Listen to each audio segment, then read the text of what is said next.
that there are so many folks on the left who ignore all of this in favor of the virtue signaling. And that begins, of course, with our late night hosts. Now, one of the great irritants, I think, one of the things that's helping to destroy comedy in the country is the feeling that there are certain areas of American life that used to be off limits for politics, where we didn't feel like we were going to be assaulted based on our politics when we turned on our TV and we watched Johnny Carson. Johnny Carson was studiously anti-political, meaning that he was a Democrat, apparently. He was not a Reagan fan, although he got to know Reagan and ended up liking him. Johnny Carson was a Democrat, but you wouldn't have known that from watching Johnny Carson. Jay Leno was a sort of halfway Republican. You wouldn't have known that from watching him because Jay Leno was studiously non-political. Now all of our late night hosts have basically become political hacks, and you can see that at work. So last night, Colbert, Kimmel, Fallon, all of them are ardent leftists, and all of them have decided they need to go balls to the wall in pushing for gun control. So here's a mashup of Colbert and Kimmel and Fallon. Here are them talking about Trump's gun proposals. With the Olympics over, 90 countries have departed South Korea. Yep, 90 groups waving goodbye, or as the NRA calls those, sponsors. And, although gun owners, if you go into almost any business and show them your gun, you get stuff for free. It's really... Here in reality, there was an armed sheriff's deputy on site, and it made no difference. But Trump even has an explanation for that.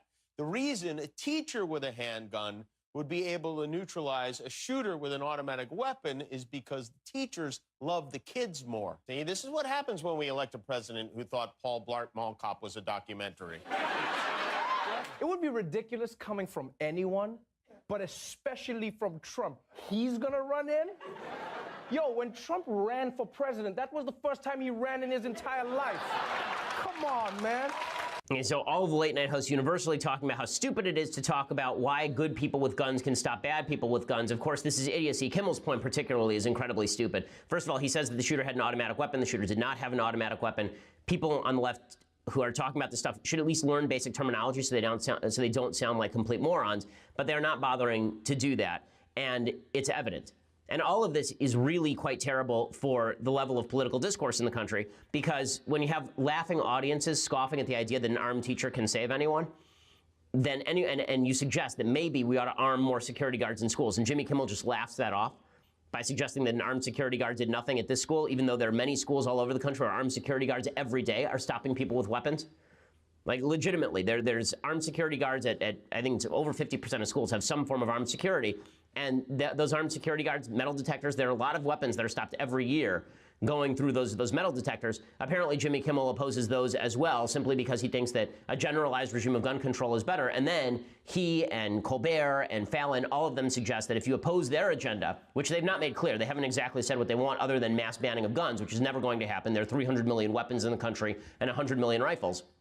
But when they suggest that if you oppose them, this means that you are a bad person. And what's amazing is that they've felt no blowback in the ratings. Now, part of this, I think, is the universality of leftist feeling in late night means that you have no alternative.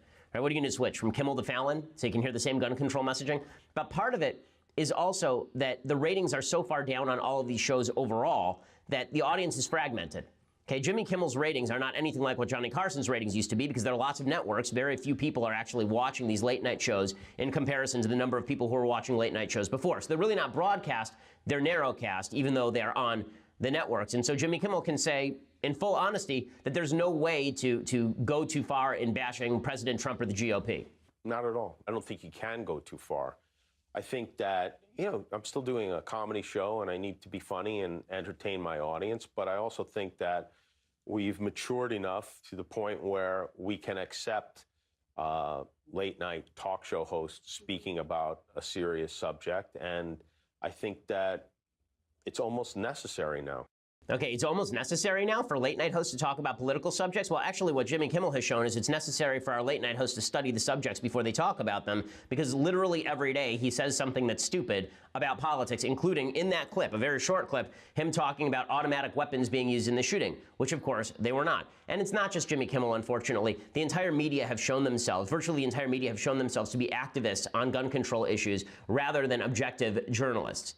Okay, so today's examples come courtesy of CNN. So CNN has been the worst on this. It's so funny. There are all these folks in the media who are constantly... The fallout from the shooting a couple of days ago continues, as well it should. And again, it's this circular argument that has become highly irritating to everybody involved, in which people on the left scream, do something. People on the right say, well, what would you have us do? And then people on the left say, well, if you're even asking that question, it means you don't want to do something. That seems like the cycle of logic that is applied here. So Jimmy Kimmel, of course, is the leader in being the sort of emotional, the emotional avatar for the left. So he goes on his show last night, and he, of course, talks about the shooting and pushes hard for gun control with his usual caveats and freak outs about the NRA. Another senseless shooting, this time at a high school in Parkland, Florida, where a gunman, a former student, opened fire yesterday. Again, 17 lives have been lost. More than a dozen people are hospitalized. Tell your buddies in Congress, tell Paul Ryan and Mitch McConnell and Marco Rubio, all the family men who care so much about their communities, that what we need are laws, real laws, that do everything possible to keep assault rifles out of the hands of people who are going to shoot our kids. Go on TV and tell them to do that. I'm going to tell you something. Okay, go tell people what to do and what we need laws and what are these laws going to be. And you don't. The Congress works for us. They don't work for the NRA. This is one of the things that he was pushing, the idea that the NRA was responsible. We'll get to that in a minute. Again, all of this is just designed to make you believe that Jimmy Kimmel has a plan. Jimmy Kimmel doesn't have a plan. People on the left don't have a plan. And if they do have a plan, it really is to confiscate guns. Now, the minute that you say that about people on the left, they get very upset. No, we just want reasonable gun legislation. But then they can never name what the reasonable gun legislation is, because if they were to ban assault rifles, the reality is the vast majority of killings that are done with guns in the United States are not with assault rifles. Assault rifles are responsible for less murders in the United States than hands or knives. When people on the left say, well, what if we would just do better background checks? We have full background checks in the state of California, and that has not stopped the Isla Vista shooting. It did not stop the San Bernardino shooting. Again, the problem with these targeted gun laws is that what people on the left really want, if they were honest about it, they would say this. Piers Morgan, when I was on with him in 2013, he refused to say it, but then he finally came out and he was honest about it. What they really want is a UK-style government seizure of vast amounts of guns. That is not going to happen in the United States. They tried it in Australia. They tried a gun buyback program. Only 1/3 of all the guns were turned in Australia. They still have a murder rate in Australia with guns. They still have gun buybacks. It is illegal to own a gun in Australia, and yet people still own guns. 2/3 of the people who owned it before still own it. In the United States, if you were to grandfather in all of the guns that still are there are 300 million guns in the United States. So that would not actually solve the problem you're talking about, because a lot of the guns that are in hands of people who are going to commit school shootings in the future are already in those hands. Right? So you'd actually have to go around confiscating guns. Good luck trying to take guns away from 42% of the American public who say, 42% of households say that there's a gun in the house, right? There's a gun in my house. Right? The government would have to come to my house and take it from me. I'm not going to offer it back in a government buyback, and neither is anybody else who owns a gun. Those programs are wildly unsuccessful. Another form of bias, Jimmy Kimmel had on directly after the State of the Union address the guys from Pod Save America, right? And he had on all of these folks from a left-wing podcast, all former Obama staffers, by the way. And I listen to Pod Save America. I find it amusing, and I think sometimes they have interesting insights. I like to hear a different perspective. But the idea that, would Jimmy Kimmel ever have me on? Ever in a million years? Our listenership is about the same size as Pod Save America's, by the way, because we broadcast more often. So we have the same number of listeners in aggregate that Pod Save America does. Would they even in a million years consider having me on to talk about State of the Union on Jimmy Kimmel? The answer, of course, is no. But they'll have on people who are just as partisan, I'd say more partisan than I am. I mean, I'll hit Trump when I think he's wrong. The Pod Save America guys, I think they actually have a shrine to Barack Obama, and every so often they open up the curtains and they light candles in front of that shrine. It's pretty insane. They were on Jimmy Kimmel the night of the State of the Union address to analyze Trump's State of the Union address. Again, bias in action. And then, Kimmel demonstrates his own bias because he decides that it's time for him to push again. I don't know who died and made Jimmy Kimmel the moral authority in the country. I mean, the guy who used to have women grab his shorts and tell him what was in his pants on the Man Show. Honestly, I feel bad saying all this stuff. Like, I've hit Jimmy Kimmel so many times, but it's his own damn fault. I mean, he feels like a nice person. And I know a lot of people who know Jimmy Kimmel. He's a really nice, genuine fellow. And I feel like he'd be a good guy to hang out with.